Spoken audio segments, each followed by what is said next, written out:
tepuk tangan. Salah-salahkan kau itu salah sekuatmu menuduh itu.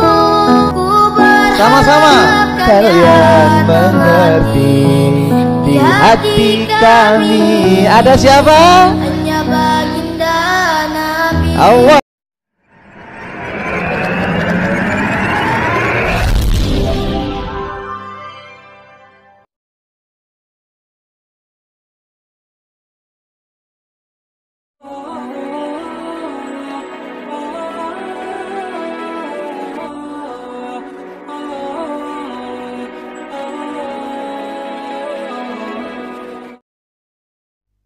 Assalamualaikum warahmatullahi wabarakatuh. Bismillahirrahmanirrahim. Alhamdulillahirabbil alamin. Wassalatu wassalamu ala asyrafil anbiya'i wal mursalin sayyidina Muhammadin wa ala alihi wa sahbihi ajma'in. Amma ba'du. Para pemirsa dari TV yang dirahmati oleh Allah, alhamdulillah di kesempatan kali ini kita jumpa lagi. Mudah-mudahan kita senantiasa mendapatkan lindungan dan rahmat dari Allah, juga mendapatkan taufik dan hidayahnya. Amin ya rabbal alamin. Pemirsa, di kesempatan kali ini saya akan mengulas tentang Maulidun Nabi, yang mana pada bulan ini kita sudah sampai pada bulan Rabiul Awal, di mana Rabiul Awal itu adalah bulan dilahirkan baginda Rasulullah Sallallahu Alaihi Wasallam. Mudah-mudahan kita senantiasa mendapatkan barokah dari beliau dan juga mendapatkan syafaat kelak di akhirat. Amin ya rabbal alamin. Di bulan Maulid ini yang diriwayatkan bahwasanya setan-setan pada ketakutan, setan-setan pada menjerit karena kelahiran baginda Rasulullah. Dan bukan hanya setan yang tidak nampak, tapi setan yang nampak pun menjerit. Yang terakhir ketika berwudu ada orang pada saat membasuh kepalanya dia hanya membasuh di keningnya saja. Apa sah sholatnya? Setahu saya sah saja, karena membasuh kepala bagian daripada sunnah. Ini kan sesuatu yang kurang etis lah. Mengaku sunnah, pengajian dinamakan pengajian sunnah, kajiannya kajian sunnah, ustadznya ustadz sunnah, namun mereka itu pada peringatan yang membuat orang Islam itu kepada kita yang membuat sunnah, yaitu baginda Rasulullah SAW. Dengan semua alasan, semuanya dari ustaz-ustaz mereka menyatakan Maulid bid'ah, karena alasannya itu Nabi tidak pernah mengajarkan, Nabi tidak pernah melakukan. Nah, kemudian juga para sahabat juga tidak melakukan, kata mereka. Mari kita simak videonya. Tapi kan ini bukan bid'ah, karena ada maslahatnya. Di zaman Rasulullah SAW itu belum dibutuhkan, karena para sahabat sudah mengenal dan setia kepada Rasulullah SAW. Sementara zaman sekarang banyak orang yang tidak seperti itu. Ini, jadi mereka mengatakan butuh acara Maulid Nabi. Kita katakan bahwasanya acara Maulid Nabi itu sarana apa ritual? Ritual kan? Itu bukan sarana, itu ritual. Kalau itu ritual, ternyata tidak ada di zaman Nabi, ya, maka itu adalah bid'ah. Dan semua ritual yang perlu kita ketahui sudah diajarkan oleh Nabi SAW. Banyak ritual untuk mengenal Nabi, untuk mencintai Nabi banyak.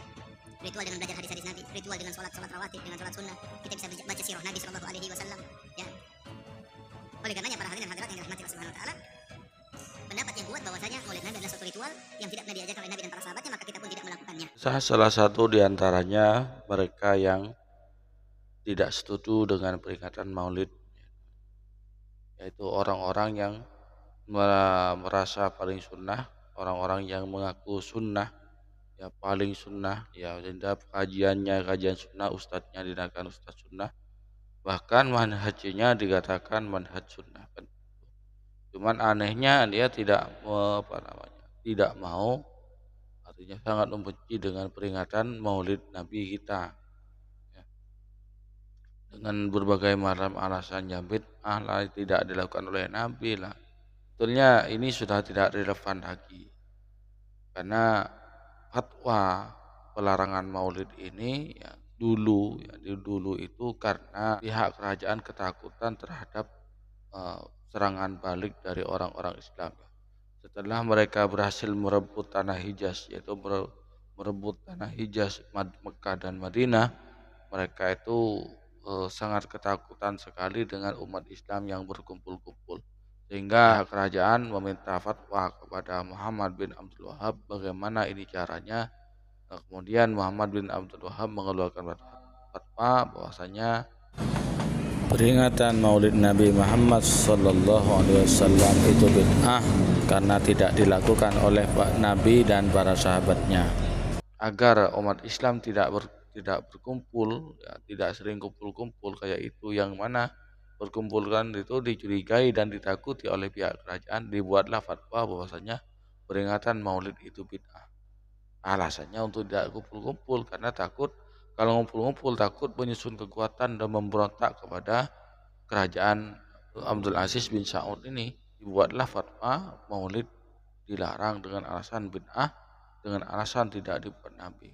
Jadi fatwanya ini by order, bukan lillahi ta'ala. Jadi fatwa Maulid dilarang itu dengan alasan ketek bengeknya itu bukan karena lillahi ta'ala, bukan karena bukan di maslahatil ummah, tapi disalamati sultan wasultaniyah, untuk keselamatan raja dan kerajaan saja, agar tidak direbut kembali oleh kaum Sunni.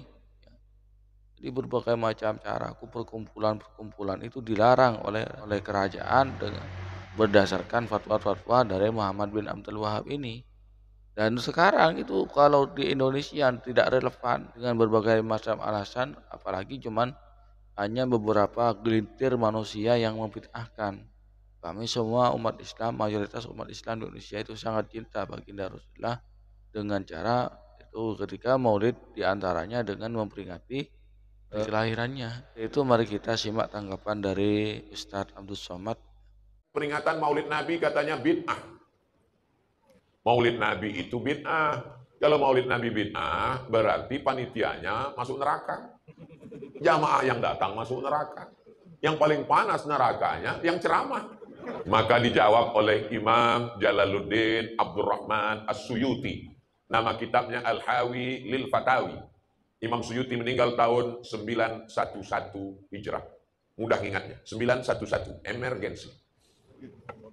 Pertama, ayat A'udzubillahi minasyaitonirrajim wa dzakirhum bi ayyamillah. Ahli tafsir mengatakan, ingatkanlah mereka dengan nikmat Allah. Ingatlah umur kita, ingatlah harta kita, ingatlah anak kita. Itu nikmat Allah. Tapi di antara semua nikmat yang terbesar adalah nikmat lahirnya Nabi Muhammad SAW.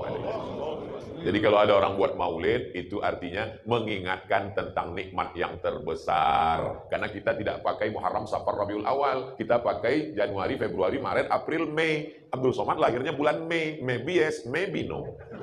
Kalau nggak dibuat di maulid, anak kita nggak tahu. Kami lagi tidur-tiduran di Mesir, di masjid tidur-tiduran. Tiba-tiba datang orang Mesir. Halawa. Haram alik ya saya. Apa yang jual manisan dalam masjid? Senyum dia. Allahumma sholli ala sayyidina Muhammad. Allahumma sholli. Saya tidak jual manisan.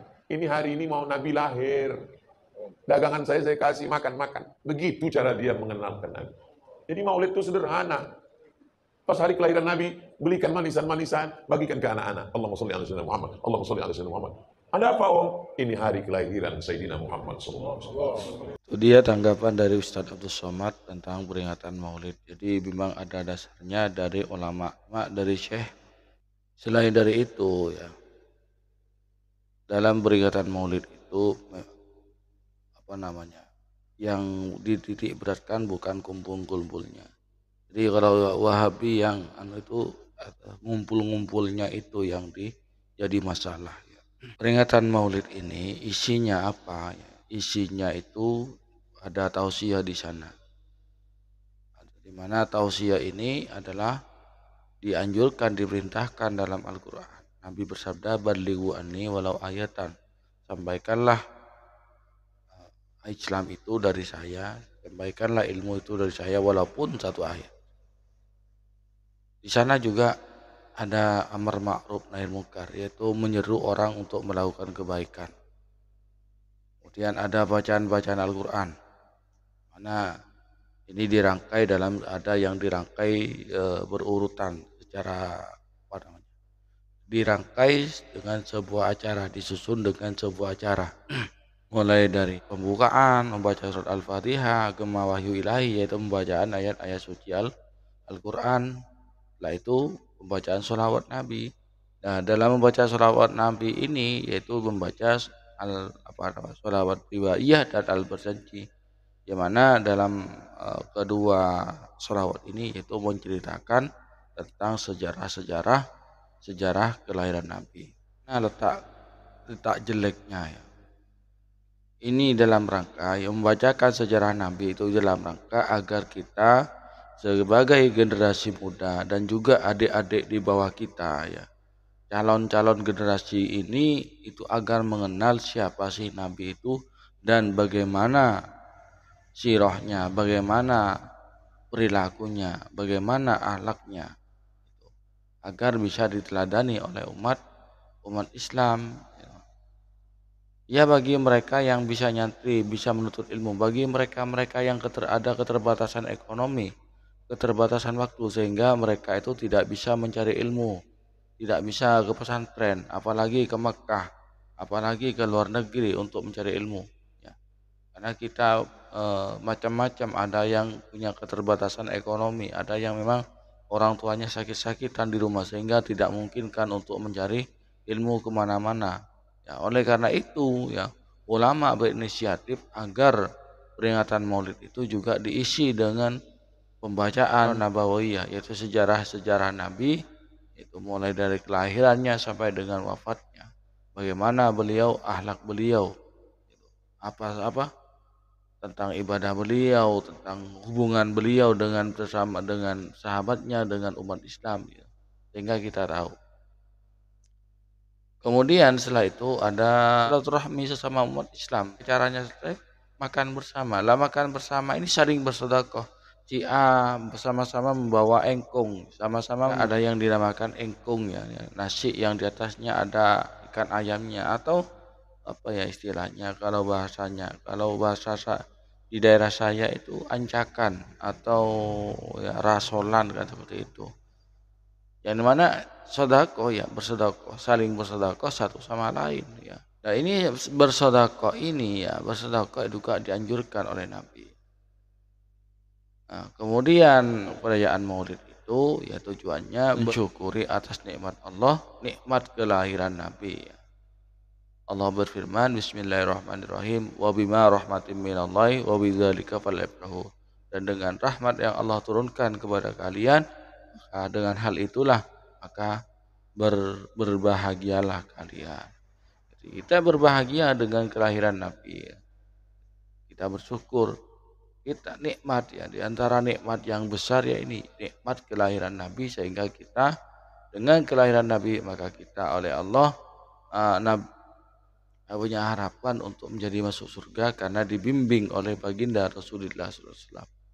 Jadi kita merayakan Maulid Nabi itu adalah semata-mata karena mensyukuri nikmat Allah, yaitu nikmat kelahiran Nabi, nikmat yang besar. Pemirsa TV yang dirahmati oleh Allah, orang Wahabi ini lucu ya, ketika baca Quran ya pasti boleh baca Quran, boleh. Kemudian sholat baca Quran sendiri dianjurkan. Ketika berbaca Quran bersama-sama dipermasalahkan. Baca sholawat iya bagus, diperintahkan dalam Al-Quran, innallaha wa malaikatahu yusholluna ala nabi ya ayyuhalladzina amanu shollu alaihi wasallimu taslima. Ketika baca sholawat sallallahu alaihi Muhammad boleh. Ketika pakai sholawat lain bid'ah. Ini ya, akal-akal mereka yang tidak nutut, akal-akal butuh mereka. Bersedekah boleh, ketika saling sedekah dilarang. Semuanya itu boleh ketika dibentuk sebuah acara yang mana itu tidak menghilangkan yang telah disebutkan menjadi tidak boleh, kan lucu.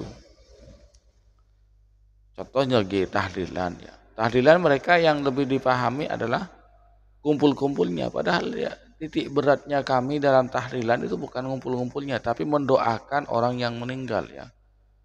Baca surat Al-Ikhlas, baca surat Al-Falaq, baca surat An-Nas, baca surat Al-Baqarah, baca surat Fatihah, baca surat Yasin, membaca tasbih, tahlil, tahmid, takbir, membaca salawat, membaca istighfar. Semuanya itu kan dianjurkan, semuanya dicontohkan oleh baginda Rasulullah SAW. Ya. Anehnya ketika sudah disatukan, ya, bacaan itu disatukan, kemudian pas jadi dilarang menjadi bid'ah, itu anehnya ya. Jadi orang-orang Wahabi ya.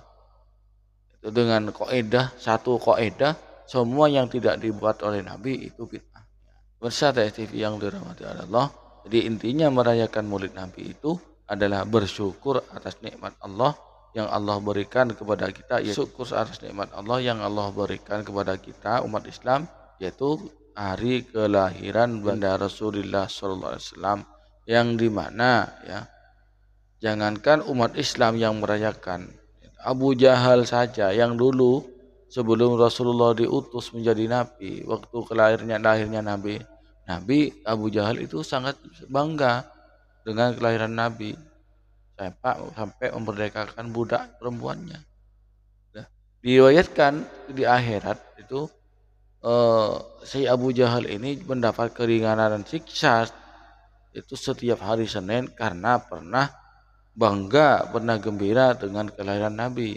Dan Abu Jahal saja yang di neraka itu mendapat dispensasi dari Allah, apalagi umat Islam yang sudah cintanya dari ujung rambut sampai ujung kaki kepada baginda Rasulullah.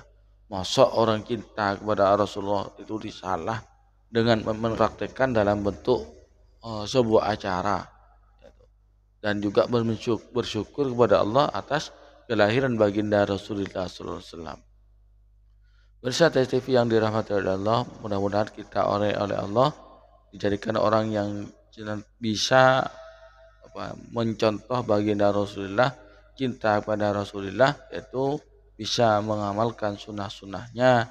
Kita dijauhkan oleh pemahaman dari pemahaman Wahabi, pemahaman yang tidak beres, pemahaman yang cingkrang, pemahaman yang nyeleneh, oleh Allah dijauhkan. Amin ya rabbal alamin. Dari saya kurang lebihnya mohon maaf. Hadanallahu wa iyyakum. Wassalamualaikum warahmatullahi wabarakatuh.